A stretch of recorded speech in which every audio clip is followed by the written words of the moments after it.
అరాచకం సృష్టించడానికి నాన్నగారు మే 1న ఎత్తు థియేటర్లో రాబోతున్నారు భయ్య. Please like, share and subscribe. ఇప్పుడే రిలీజ్ అయిన 83 మూవీకి సంబంధించిన ట్రైలర్ అయితే చూడడం జరిగింది. అరాచకం లెవెల్ ఉందని చెప్పొచ్చు. బ్లడ్ బాత్ అని షూట్ కాబట్టి కన్ఫర్మ్ అయిపోయింది. నేనైతే ఈగర్లో వెయిట్ చేస్తున్నాను మీకోసము. ట్రైలర్ విషయానికి వస్తే ఇంకా సింపుల్ కట్లో అయితే ఒకటే కంప్లీట్లోనే చెప్పి పెట్టేసాడు భయ్య. చాగంటి ప్రవచనాలతో ఇలా విషయాన్స్ అయితే ఒక రేంజ్కి వెళ్ళి తీసుకువెళ్ళవే అని చెప్పొచ్చు. మన నాని గారి యాక్టింగ్ అయితే ఈ రేంజ్లో ఉంటుంది. నేనైతే అసలు ఎక్స్పెక్ట్ చేయాలి. ఇంకా బ్లడ్ బాత్ చూడడానికి నేనైతే ఈగర్లో వెయిట్ చేస్తున్నాను. నాని గారి విశ్వరూపం అయితే చూడబోతున్నాను. నేను అతనికైతే అర్థమైపోయింది మూవీలో.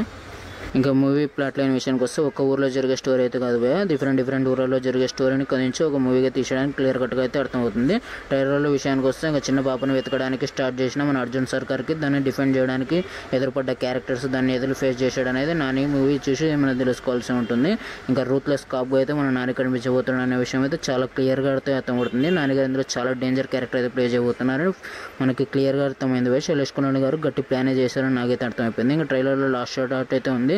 ఫుల్ బ్రాండీ తాగేసి ఫుల్ బాడీ అయితే షేరింగ్ ఇస్తాడు. నాని ఒక రేంజ్లో ఉందని చెప్పొచ్చు. అదైతే నాని గారి హిస్టరీని అయితే ఖచ్చితంగా కంటిన్యూ చేయబోతుంది ఈ మూవీ. హిట్ పార్ట్ 1, పార్ట్ 2 ఇలా బ్లాక్ బస్టర్ హిట్ అయ్యాయి. పార్ట్ 3 కూడా అంతకుమించి బ్లాక్ బస్టర్ హిట్ అవుతుందని నాకైతే అనిపిస్తుంది. ఇందులో థర్డ్ పార్ట్లో సర్ప్రైజ్ కామెడీ కూడా ఉండబోతుందని అందరికీ తెలిసిందే. ఎవరో అది కాకపోతే నేను చెప్పదలుచుకోవడం లేదు. ఈ మూవీ కోసం అయితే వెయిట్ చేస్తున్నా. కింద అయితే కామెంట్ చేయండి.